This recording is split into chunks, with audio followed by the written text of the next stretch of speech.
de stille Kempen op de purperen hei staat een eenzaam huisje met een boom erbij.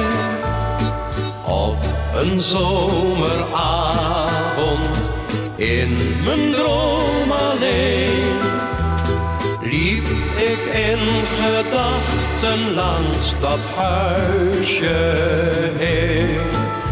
Hoe mooi is de wereld, de zomerse hei.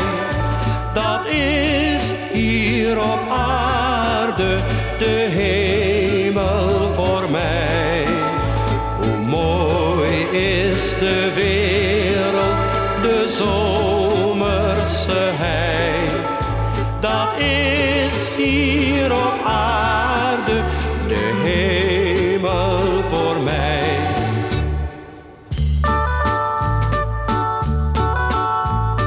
In dat eenzaam huisje zat een mooie vrouw. Die zag in mijn ogen wat ik vragen wou. Zij keek mij toen lachend en verlegen aan, schoof het gordijntje toe en is toen heen gegaan. Hoe mooi is de wereld, de zomerse hei. Dat is hier op aarde de hemel voor mij. Hoe mooi is de wereld, de zomerse hei. Dat is hier op aarde de hemel voor mij.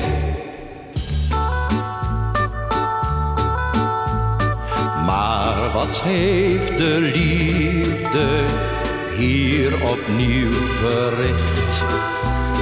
Want ons rood gordijntje gaat nu nooit meer dicht.